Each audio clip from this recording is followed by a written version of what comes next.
Hello everyone. I know some of you students want to become doctors, engineers or scientists etc. For that, you need to crack some of the competitive exams like NEET, JEE. Okay. One fine morning, it won't be easy to crack those exams. You need to practice it from the beginning. For such students, Brilliant Studies under Pala along with Malayalam Manorama conducts Brilliant Science Olympiad BSO. നിങ്ങൾ 5 മുതൽ 10 വരെയുള്ള കുട്ടികൾക്ക് വേണ്ടിയിട്ടാണ് ഈ വർഷം നമ്മൾ brilliant science Olympiad നടത്തുന്നത്. CBSE state ICSE സിലബസുകളിൽ പഠിക്കുന്ന കുട്ടികൾക്ക് എക്സാം അറ്റൻഡ് ചെയ്യാവുന്നതാണ്. ഓക്കെ, നമ്മൾ ഇന്നിവിടെ BSOയുടെ ഫിസിക്സിൻ്റെ സിലബസ് ഡിസ്കസ് ആണ് ചെയ്യാൻ പോകുന്നത്. ഫിസിക്സിൽ നിങ്ങൾ ഏതൊക്കെ ചാപ്റ്റേഴ്സ് അതിലെ ഏതൊക്കെ ടോപ്പിക്സ് പഠിക്കണം എന്നുള്ളത് നമ്മൾ ഇന്ന് ഡിസ്കസ് ചെയ്യുന്നതായിരിക്കും. Okay, so now we can discuss BSO Physics syllabus for class 9. So, ഇതാണ് നിങ്ങളുടെ മെയിൻ ടോപ്പിക്സ് വരുന്നത്. Motion and equations of motion, force, friction, laws of motion, pressure, gravitation, magnetism, light, sound, buoyant force, work energy and power, electric current and effects. Okay, അപ്പോൾ ഇവിടെ നിങ്ങൾ ഓരോ ഇതിലും സബായിട്ട് പഠിക്കേണ്ട topics കൂടെ പറഞ്ഞു പോവാം. മോഷൻ ആൻഡ് ഇക്വേഷൻസ് ഓഫ് മോഷനിൽ മോഷൻ എന്താണെന്ന് അറിയണം, distance and displacement, uniform and non uniform motion, speed, velocity, acceleration, then distance time graph, then velocity time graph, equations of motion, uniform circular motion. ഇവിടെ നിങ്ങൾ ഈ ഗ്രാഫൊക്കെ ശരിക്കും പഠിച്ചിരിക്കണം കേട്ടോ. ഗ്രാഫിന്റെ സ്ലോപ്പിൽ നിന്ന് എന്ത് കിട്ടും, ഏരിയയിൽ നിന്ന് എന്ത് കിട്ടും, അങ്ങനെയുള്ള കാര്യങ്ങളെല്ലാം അറിഞ്ഞിരിക്കണം. ആൻഡ് ഈ ഒരു ടോപ്പിക്കിൽ നിന്നായിരിക്കും നിങ്ങൾക്ക് കൂടുതലും പ്രോബ്ലംസ് വരാനുള്ള ചാൻസസ് കൂടുതലുണ്ടാവുക. ദെൻ നെക്സ്റ്റ് വരുന്നത് ഫോഴ്സ് ആണ്. ഫോഴ്സിൽ effects of force, types of forces ഒക്കെ പഠിക്കുക. ദെൻ ഫ്രിക്ഷൻ,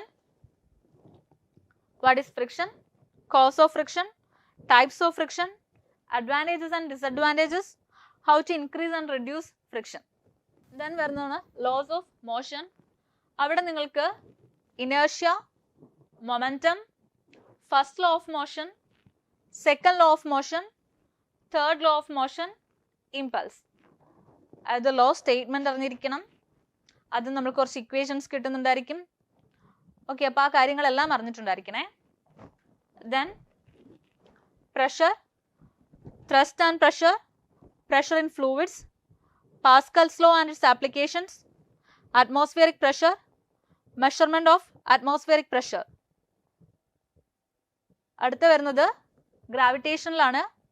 അവിടെ universal law of gravitation, acceleration due to gravity, mass and weight, circular motion. അവിടെ സർക്കുലർ മോഷൻ പറഞ്ഞിരിക്കുന്നത് എന്താണെന്ന് വെച്ചിട്ടുണ്ടെങ്കിൽ അവിടെ സെൻട്രിപെറ്റൽ ഫോഴ്സ് ആയിട്ട് ആക്ട് ചെയ്യുന്ന ആരായിരിക്കും, ഗ്രാവിറ്റേഷൻ ആയിരിക്കും അല്ലേ. ദെൻ മാഗ്നറ്റിസത്തിൽ magnets, induced magnetism, magnetic field and field lines, magnetic field of earth. Next ലൈറ്റിൽ പഠിക്കേണ്ട കാര്യങ്ങൾ, reflection of light, refraction of light, total internal reflection and its applications, plane and spherical mirrors. Okay, ഇവിടെ നിങ്ങൾക്ക് മിററിൽ രണ്ട് മിററിലും, plain മിററിലും spherical മിററിലും ഒക്കെ form ചെയ്യുന്ന ഇമേജിന്റെ കേസൊക്കെ പഠിക്കണം. ദെൻ വരുന്നത് സൗണ്ട് ആണ്. അതിൽ first one sound, then production and propagation of sound, characteristics of sound, reflection of sound, range of hearing, applications of ultrasound, ear and hear, then music and noise, then finally noise pollution. Okay, അടുത്ത വരുന്നത് ബോയന്റ് ഫോഴ്സിൽ നിങ്ങൾ പഠിക്കേണ്ട കാര്യങ്ങൾ. ബോയന്റ് force എന്താണെന്ന് പഠിക്കണം. Then Archimedes principle പഠിക്കണം, principle of flotation പഠിക്കണം, density and relative density പഠിക്കണം, ഹൈഡ്രോമീറ്റർ ആൻഡ് ലാക്ടോമീറ്റർ. ഓക്കെ, അവരൊക്കെ എങ്ങനെയാണ് യൂസ് ചെയ്യുന്നതെന്നുള്ളത് പഠിക്കണേ. ദെൻ വരുന്നത് വർക്ക് എനർജി ആൻഡ് പവർ ആണ്. അവിടെ വർക്ക് എന്താണെന്ന് അറിഞ്ഞിരിക്കണം, measure of work, negative work അറിഞ്ഞിരിക്കണം, energy, forms of energy, conservation of energy, power. ഈ കേസിലൊക്കെ നിങ്ങൾക്ക് ഇവിടെ ഈ എനർജിക്കും പവറിനും ഒക്കെ എന്താണ് നമ്മൾ പല പല യൂണിറ്റുകളൊക്കെ യൂസ് ചെയ്യുന്നുണ്ടായിരിക്കും അല്ലേ. അതിനെക്കുറിച്ചിട്ടൊക്കെ നന്നായിട്ട് പഠിക്കണം കേട്ടോ. ദെൻ വരുന്നത് ഇലക്ട്രിക് കറണ്ട് ആൻഡ് ഇഫക്ട്സ് ആണ്. അവിടെ ഇലക്ട്രിക് കറണ്ട് എന്താണെന്ന് പഠിക്കണം, potential difference, circuit, electrical resistance, heating effect of electric current, magnetic effect of electric current, ഇതിൻ്റെയൊക്കെ ആപ്ലിക്കേഷൻസും അറിഞ്ഞിരിക്കണേ. സോ നമുക്ക് ക്ലാസ് 9 ഫിസിക്സിൽ കുറച്ച് സാമ്പിൾ ക്വസ്റ്റ്യൻസ് നോക്കാം.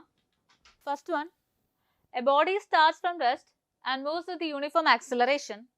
Which of the following graphs is not possible? Option A, curved distance time graph. Option B, straight velocity time graph. Option C, parabolic distance time graph. Option D, straight slope distance time graph. Okay. അപ്പോൾ ഒരു body റെസ്റ്റിന് start ചെയ്തിട്ട് uniform accelerated മോഷനിലാണുള്ളത്. So ഈ കൊടുത്തിരിക്കുന്നതിൽ ഏത് ഗ്രാഫാണ് uniformly accelerated motion ഇതല്ലാത്തതെന്നാണ് ചോദിച്ചിട്ടുള്ളത്. അപ്പോൾ option A, curved distance time graph. Curved distance time graph uniformly accelerated മോഷനെ കാണിക്കുമോ? ഉവ്വ. Then option B, straight velocity time graph. Of course straight velocity time graph ഏതിൻ്റെയാണ്? യൂണിഫോംലി ആക്സിലറേറ്റഡ് മോഷൻ്റെതാണ് അല്ലേ. Then parabolic distance time graph. Curved distance time ഗ്രാഫും പരാബോളിക്കും ഒക്കെ എങ്ങനെയാണ്? യൂണിഫോംലി ആക്സിലറേറ്റഡ് മോഷനെ റെപ്രസെന്റ് ചെയ്യുന്നുണ്ടായിരിക്കും. ദെൻ ഓപ്ഷൻ ഡി കൊടുത്തിരുന്നത് straight sloped distance time graph ആണ്. Straight sloped distance time graph actually uniform വെലോസിറ്റിന്റെ ഗ്രാഫാണ്. യൂണിഫോംലി ആക്സിലറേറ്റഡ് മോഷൻ്റെതല്ല, യൂണിഫോം വെലോസിറ്റിന്റെ ആണ് straight sloped distance time graph. അപ്പൊ ഇവിടെ കറക്റ്റ് ഓപ്ഷൻ അല്ലെങ്കിൽ which of the following graph is not possible, uniformly accelerated motion possible അല്ലാത്ത ഗ്രാഫ് ഏതാണ്? Straight sloped distance time graph ആയിരിക്കും.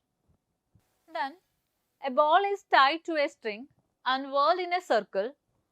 What provides the centripetal force? നിങ്ങൾ ഒരു ബോൾ ഒരു സ്ട്രിങ്ങിൽ ചുറ്റിയിട്ട് അതിനെ ഒരു സർക്കിളിൽ ചുറ്റിച്ചുകൊണ്ടിരിക്കുകയാണ്. So the centripetal force provide ചെയ്യുന്ന എന്താണെന്നാണ് question. Option A, tension in the string. Option B, weight of the ball. Option C, friction. Option D, gravity. Centripetal force എങ്ങനെയായിരിക്കും? Towards the centre of the circle ആയിരിക്കും act ചെയ്യുന്നുണ്ടായിരിക്കുക. അപ്പൊ ഇവിടെ നമ്മൾ ആ സ്ട്രിങ്ങിൽ ഇട്ടിട്ട് ചുറ്റി കഴിയുമ്പോൾ ആ സ്ട്രിങ്ങിലുള്ള ടെൻഷൻ ആയിരിക്കും എന്ത്? ടുവേർഡ്സ് ദ സെന്റർ ആക്ട് ചെയ്യുന്നുണ്ടായിരിക്കുക. വിച്ച് മീൻസ് ഇവിടെ സെൻട്രിപിറ്റൽ ഫോഴ്സ് ആയിട്ട് ആക്ട് ചെയ്യുന്നത് ടെൻഷൻ ഇൻ ദ സ്ട്രിങ് ആയിരിക്കും. Okay. So next question, a bullet of mass 50 gram is fired from a gun of mass 10 kilogram. If the bullet speed is 500 meter per second, find recoil speed of gun. Option A, 2.5 meter per second. Option B, 5 meter per second. Option C, 0.5 meter per second. Option D, 10 meter per second. അപ്പോൾ ഒരു 50 gram mass ഉള്ള bullet 500 metre per സെക്കൻഡിൽ നമ്മൾ fire ചെയ്തു. അങ്ങനെയാണെന്നുണ്ടെങ്കിൽ അവിടുത്തെ ഗണ്ണിന്റെ recoil വെലോസിറ്റിയാണ് കണ്ടുപിടിക്കേണ്ടത്. ഗണ്ണിന്റെ mass 10 kilogram ആണെന്ന് തന്നിട്ടുണ്ട്. ഓക്കെ. അപ്പൊ ഇവിടെ നമ്മൾ യൂസ് ചെയ്യേണ്ട തിയറി ഏതാണ്? കൺസർവേഷൻ ഓഫ് മൊമെന്റം ആണല്ലേ യൂസ് ചെയ്യേണ്ടത്. അതായത് ഈ ഒരു സിസ്റ്റത്തിന്റെ, അതായത് ഗണ്ണും ബുള്ളറ്റും ഇൻക്ലൂഡ് ചെയ്യുന്ന സിസ്റ്റത്തിന്റെ ടോട്ടൽ മൊമെന്റം കൺസർവ് ചെയ്യുന്നുണ്ടായിരിക്കും. ഈ ഫയറിങ്ങിന് മുമ്പ് ഗണ്ണിന്റെയും ബുള്ളറ്റിന്റെയും കൂടെ ചേർത്തിട്ടുള്ള ടോട്ടൽ മൊമെന്റം എന്ന് പറയുന്നത് 0 ആയിരുന്നു. സോ ആഫ്റ്റർ ഫയറിങ്ങും രണ്ടുപേരുടെയും കൂടെ ടോട്ടൽ മൊമെന്റം എത്രയായിരിക്കണം? 0 ആയിരിക്കണം അല്ലെ. അപ്പൊ ആഫ്റ്റർ ഫയറിംഗ് ബുള്ളറ്റിന്റെ മൊമെന്റം എത്രയാണെന്ന് നോക്കാം. ബുള്ളറ്റിന്റെ മാസ് നമ്മൾക്ക് 50 gram തന്നിട്ടുണ്ട്. അപ്പൊ 50 ഇൻറ്റു 10⁻³ കിലോഗ്രാം എടുത്ത് പോകണം. Into velocity 500 metre per second ആണ്. അതായത് നമ്മൾക്കിവിടെ ബുള്ളറ്റിന്റെ മൊമെന്റം എന്ന് പറയുന്നത് 10⁻³ ഇവിടുത്തെ 1000 കൂടെ ചേർന്നിട്ട് നമുക്ക് അവിടെ ക്യാൻസൽ ചെയ്ത് പോകും. പിന്നെ 5 into 5 25 kilogram metre per second ആയിരിക്കും വരുന്നുണ്ടായിരിക്കാം. Okay, 25 kilogram metre per second ആയിരിക്കും ബുള്ളറ്റിന്റെ മൊമെന്റം വരിക. അപ്പൊ സെയിം മൊമെന്റം തന്നെ ആയിരിക്കണം ആർക്കും വേണ്ടത്? ഗണ്ണിനും വേണ്ടത്, പക്ഷെ ഓപ്പോസിറ്റ് ഡയറക്ഷനിൽ. അപ്പൊ ഗണ്ണിന്റെ മാസ് ഓൾറെഡി 10 കിലോഗ്രാം ആണ്. അപ്പൊ മാസ് ഇൻറ്റു വെലോസിറ്റി ആണ് എന്ത് വരിക? മൊമെന്റം വരിക. അപ്പൊ ഗണ്ണിന്റെ മാസ് 10 കിലോഗ്രാം ആണ്. അപ്പൊ 25 kilogram metre per second momentum കിട്ടണമെന്നുണ്ടെങ്കിൽ ഗണ്ണിന്റെ വെലോസിറ്റി എത്രയായിരിക്കണം? 2.5 മീറ്റർ പെർ സെക്കൻഡ് ആയിരിക്കണം. So the recoil velocity of gun will be 2.5 meter per second. Okay. So next question. Why does an iron nail sink but a ship made of iron floats? Hello, option A, nail has less mass. Option B, the ship has greater density. Option C, ship displaces more water. Option D, ship contains magnets. Question പറഞ്ഞിരിക്കുന്നത് എന്താണ്? Why does an iron nail sink? ഒരു iron nail എന്ത് ചെയ്യും? Zinc ചെയ്ത് പോകും. പക്ഷെ iron വെച്ചിട്ട് തന്നെ ഉണ്ടാക്കിയിരിക്കുന്ന ഷിപ്പ് എന്ത് ചെയ്യും? ഫ്ലോട്ട് ചെയ്യുന്നുണ്ടായിരിക്കും അല്ലെ. അപ്പൊ അതിന്റെ റീസൺ ആണ് ചോദിച്ചിട്ടുള്ളത്. അതിൽ ഓപ്ഷൻ എ കൊടുത്തിരിക്കുന്ന നെയിൽ ഹാസ് ലെസ് മാസ്. നെയിലിന് മാസ് കുറവാണ്. മാസ് കുറവാണെന്ന്, പക്ഷെ അത് നമ്മൾ ഷിപ്പുമായിട്ട് കമ്പയർ ചെയ്യുമ്പോൾ ഷിപ്പിന് മാസ് കൂടുതലാണ്. അപ്പൊ ആ ഒരു ഇതിൽ നമുക്ക് പറയാൻ പറ്റത്തില്ല. then the ship has greater density. Density കൂടുതലാണെന്നുണ്ടെങ്കിൽ എന്ത് ചെയ്യുന്നുണ്ടായിരിക്കും, സിങ്ക് ചെയ്ത് പോകുന്നുണ്ടായിരിക്കും. ഇവിടെ ഷിപ്പ് ഫ്ലോട്ട് ചെയ്യുന്നതിന്റെ കാര്യമാണ് ചോദിച്ചിട്ടുള്ളത്. then ഓപ്ഷൻ സി പറഞ്ഞിരിക്കുന്നത് ഷിപ്പ് ഡിസ്പ്ലേസസ് മോർ വാട്ടർ. അത് കറക്റ്റ് ആണോ? ആണല്ലേ. നമ്മൾ ലോ ഓഫ് ഫ്ലോട്ടേഷൻ എന്തായിരുന്നു പഠിച്ചിട്ടുണ്ടായിരുന്നത്? ഒരു ബോഡി ഫ്ലോട്ട് ചെയ്യണമെന്നുണ്ടെങ്കിൽ അതിന്റെ വെയിറ്റിന് ഇക്വലന്റ് ആയിട്ടുള്ള വാട്ടറിനെ ഡിസ്പ്ലേസ് ചെയ്യണം അല്ലേ. അപ്പൊ ഷിപ്പ് ആകുമ്പോൾ ഷിപ്പിന് ഓൾറെഡി വോളിയം ഭയങ്കര കൂടുതലായിരിക്കും. അപ്പൊ അത്രയും വോളിയത്തിലുള്ള വാട്ടറിനെ എന്ത് ചെയ്യുന്നുണ്ടായിരിക്കും, ഷിപ്പ് ഡിസ്പ്ലേസ് ചെയ്യുന്നുണ്ടായിരിക്കും. അപ്പൊ ഷിപ്പിന്റെ വെയിറ്റിനോട് ഈക്വൽ വെയിറ്റ് ഉള്ള വാട്ടറിനെ അവിടെ ഡിസ്പ്ലേസ് ചെയ്യാൻ പറ്റുന്നതുകൊണ്ടാണ് എന്ത് ചെയ്യുക, ഷിപ്പ് ഫ്ലോട്ട് ചെയ്യുന്നുണ്ടായിരിക്കുക. So the answer would be ship displaces more water.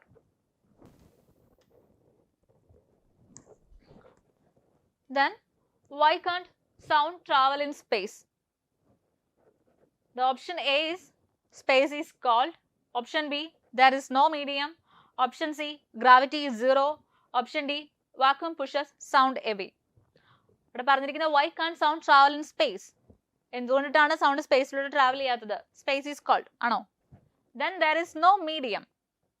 അതായത് നമ്മൾ സൗണ്ട് എന്താണെന്ന് പഠിച്ചിട്ടുള്ളത്, ലോഞ്ചിറ്റ്യൂണൽ വേവ് ആണ് അല്ലേ. അപ്പൊ അതിന് പ്രൊപ്പഗേറ്റ് ചെയ്യണമെന്നുണ്ടെങ്കിൽ ഒരു മീഡിയം വേണം. സോ സ്പേസിൽ മീഡിയം ഇല്ലാത്തതുകൊണ്ടിട്ടാണ് എന്ത് ചെയ്യാത്തത്, സൗണ്ട് സ്പേസിൽ ട്രാവൽ ചെയ്യാത്തത്. So the option would be there is no medium.